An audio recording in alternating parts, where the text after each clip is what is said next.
Guys,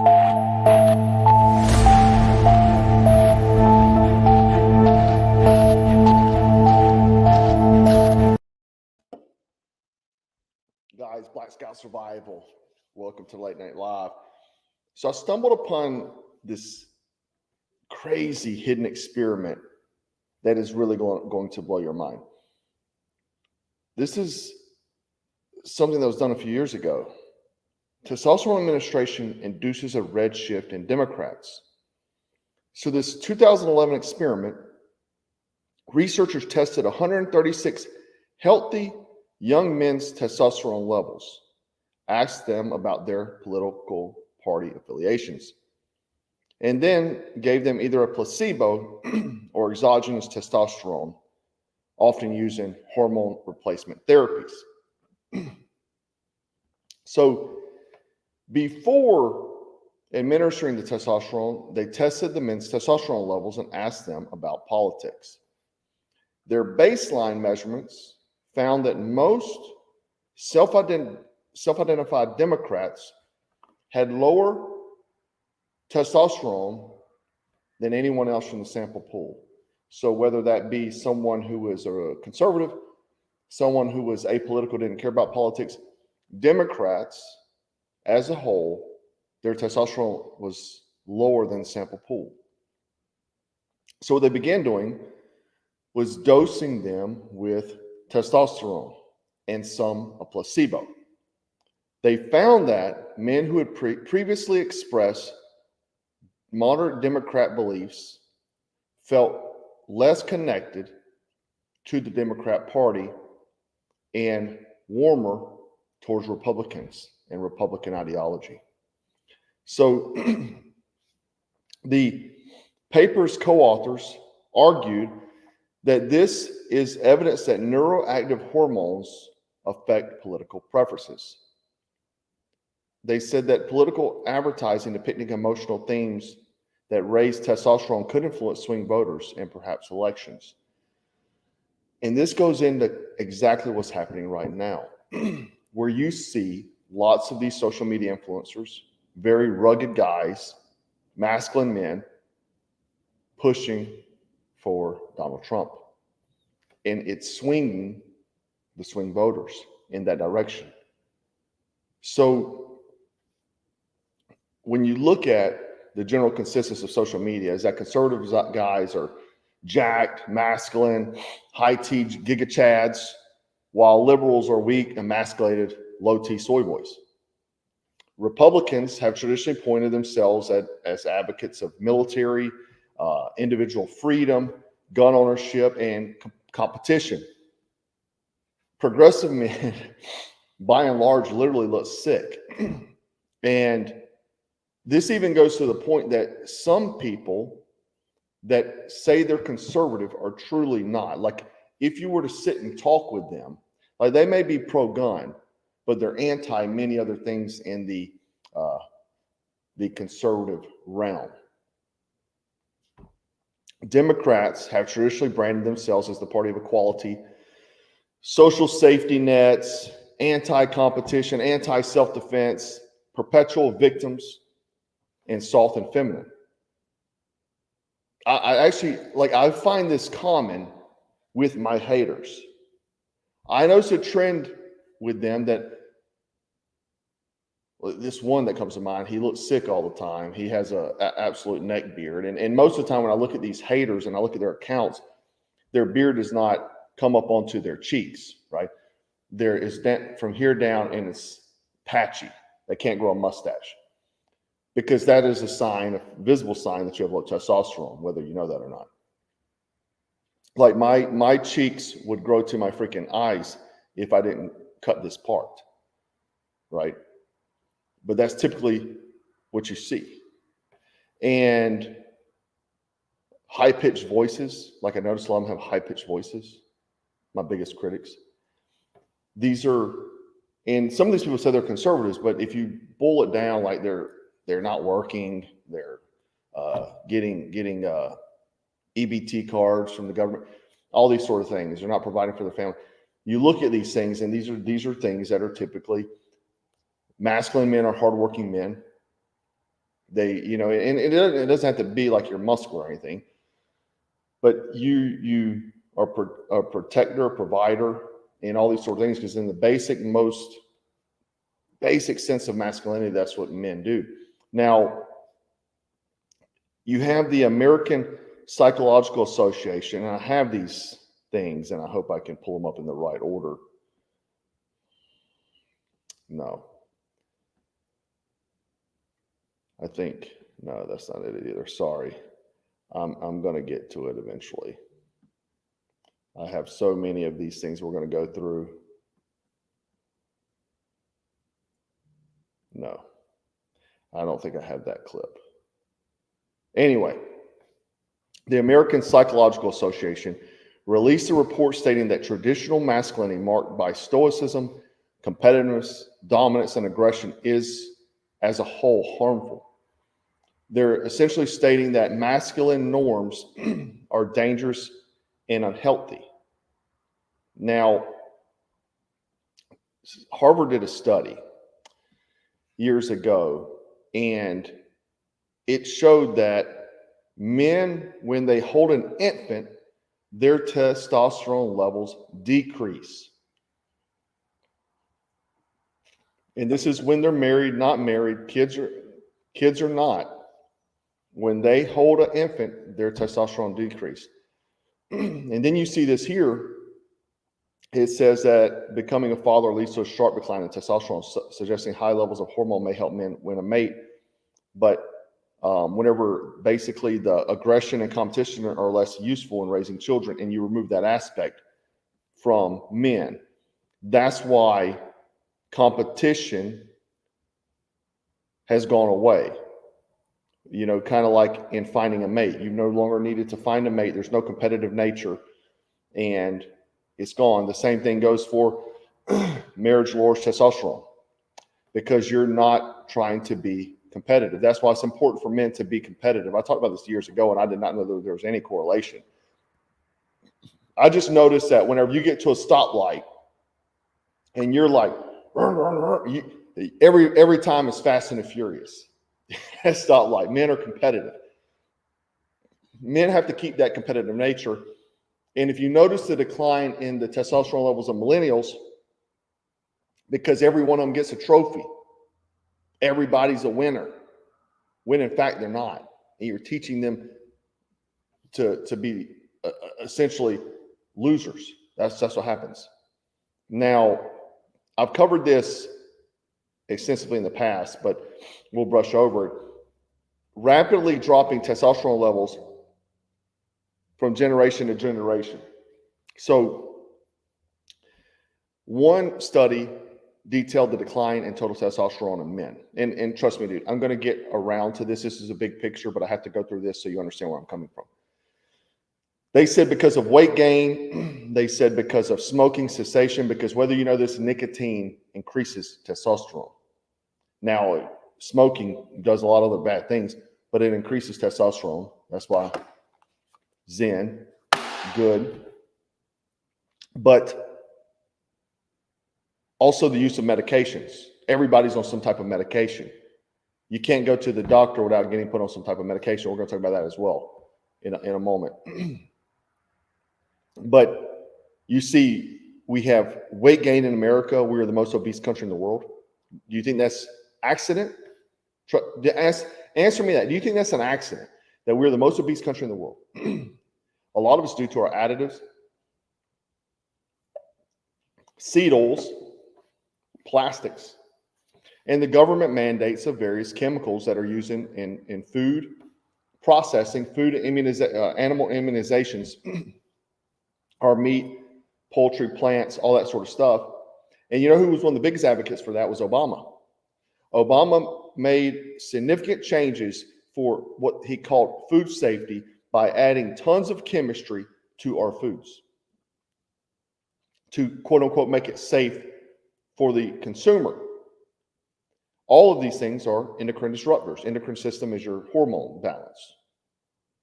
And if you notice that teenagers look much older now, male and female, teenagers look much older. And it's probably because they peak early. They peak early. Like they hit where they would normally hit this at their peak in 25 to 35 years old. They're hitting it at 16 years old. And you'll see 25 to 30-year-olds now, they're obese. They're on all kinds of medications. They peaked and then they plummeted. I think a lot of this is connected. You know, and now we have younger men that could have lower T levels than their historic counterparts, so 100 years ago, and appear more like their older contemporaries, born before the exposure of a lot of these things. So if you look at this, a lot of this stuff has been happening for the past, let's say 20 years, 15, 20 years. You've noticed an influx of this. An average 60-year-old in 2004 had testosterone levels that were 17% lower than they did in 1987. What do you think they are now? And that was just a study then. The real crisis of masculinity is tanking testosterone levels. This is something that scientists have found over and over again. This is 2019. This is something that keeps happening, right? Let me see. No. So you have to maintain a level of competitiveness, but they try to destroy that. They've tried to destroy all these things. They've added all this stuff to foods. They've added plastics into your life. And then they say not to be aggressive, when in fact, you can raise your testosterone levels just by acting aggressive. And I find it so comical with these folks today, like especially with me in my own personal life, whenever I've dealt with people, especially on the internet, like they see me on videos talking. I'm talking to an inanimate object right now. I'm talking to a camera. So of course, you're not going to see the complete picture of who I am. But if you cross me, you will see an extreme amount of aggression. You will. You'll see it. Lots of people have seen it in this world. Lots of people have seen that side of me. It's not something uncommon. But the fact is, because you think I'm talking to an inanimate object every night, that, oh yeah, he's mild-mannered.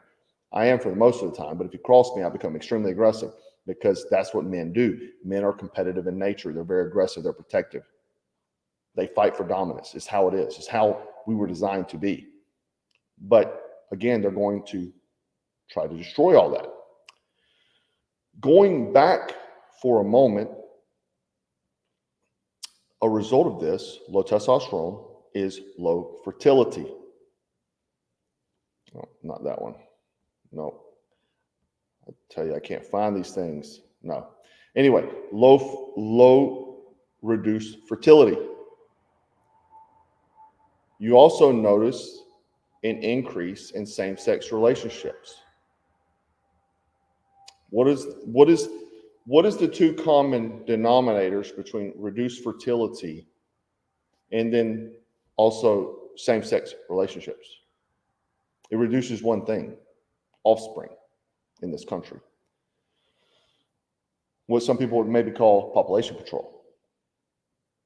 Now, scientists are saying that the dropping testosterone levels is closely related to and contributing to the reduced sperm counts, and have been steadily decreasing for 40 years, putting a curb on the population. Do you think it's coincidental that the DNC is going on right now, the Democrat National Convention, and they had Planned Parenthood outside there offering free abortion pills and vasectomies? How come it's the Democrat Party that's only the ones pushing this? What does abortion do, and what does vasectomies do? Curbs the population, or reduction in the population. They had a ban literally at the DNC, a 2-day pop-up, and they were booked to the gills, if you didn't know. And so the other thing is that what I uncovered here, this is from 2011, Hormones and Human Sexual Orientation. This study reviews that lower testosterone could increase the attraction to the same sex. So if you mean to tell me that this could do that, the reduction of testosterone could make you more attracted to the same sex, and then at the same time you have introduce all this exposure of these various things that could also reduce your testosterone. Crazy, huh?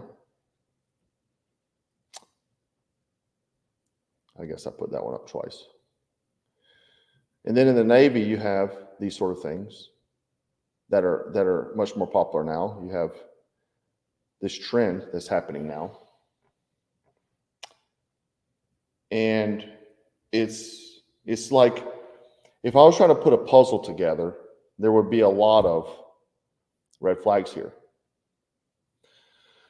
John Willis over at SOE sent me a clip earlier from Peter Bet David and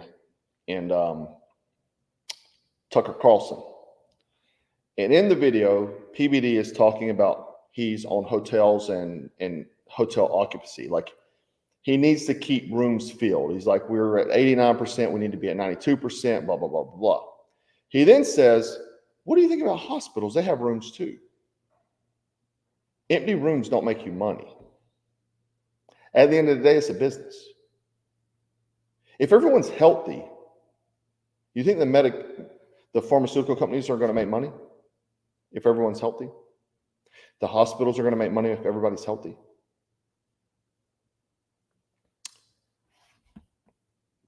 I'll tell you, these guys. Hold on, let me get this again. Still trust Tucker, huh? What a loser. I didn't say anything about trusting Tucker. I'm commenting on a freaking video, PBD, and he was talking. Quit drinking soy. Quit drinking soy. Your testosterone's low. Anyway, the same thing goes for the military-industrial complex. If there's peace, they don't get rich. Right? They don't get rich. If there's peace, Halliburton, Lockheed Martin, they don't make money. But war, they're getting rich. They're in the business of war. Who provides tons of money to politicians? Pharmaceutical companies, military-industrial complex, red and blue, red and blue. What about the media? The media doesn't get views if it's not controversial. That's why they use clickbait titles. Oftentimes, like last night, I copied from the news article I'm referencing and pasted it onto my title because it's catchy. That's the point of it. That's the reason why they wrote it that way. They want you to see the world is in chaos and distress, and they want it to be. Because if everything's peaceful, then there's no problem. Most YouTubers had the biggest uptick in viewership during the pandemic because there's tons of stuff going on. You have the elections going on, the pandemic, all these sort of things had the most viewership. A lot of people are home. The world is uncertain. People don't care whenever there's nothing going on. So at that same token, don't you think these people in charge want controversy as well? It pays the bills. More viewership pays the bills. They get to sell more advertisements on their news show. It's all coming back to the same thing. If you notice all of these things, these dark overlords, they want war, they want you sick, they want controversy, they want you weak. Masculine men will fight. Masculine men will protect. They will not tolerate it. That's why there's such a push to emasculate men. Make men the bad guy. It's how it is. A lot of men, if you need this shirt, someone said they need this shirt, it's on the website right now. It just came out tonight. Frosty Stratton and Dangerous, Black Scout Survival 1776. This is the Gadsden strap tee, the Gadsden flag. Go get you one. They'll be sold out probably by 3 a.m. They will, because they always are. But anyway, guys, I wanted to share this because I uncovered this study. No one's wanting to talk about it. You're not going to hear about this anywhere. And when you start connecting these dots, and that's what I feel like I'm good at, is I'll always try to connect these dots of various different things. all of it leads to one thing, which is reduced population. Odd, huh? War aids in that as well, especially massive war when you're talking like World War III proportions, where conventional militaries are used, not CIA and special operations, when you have to use conventional military against conventional military. A lot to think about. I want to hear your thoughts. Go pick you up a Frosty, Stratton, and Dangerous shirt. And guys, remember to stay frosty, stratton, and dangerous, like the shirt says. Take care.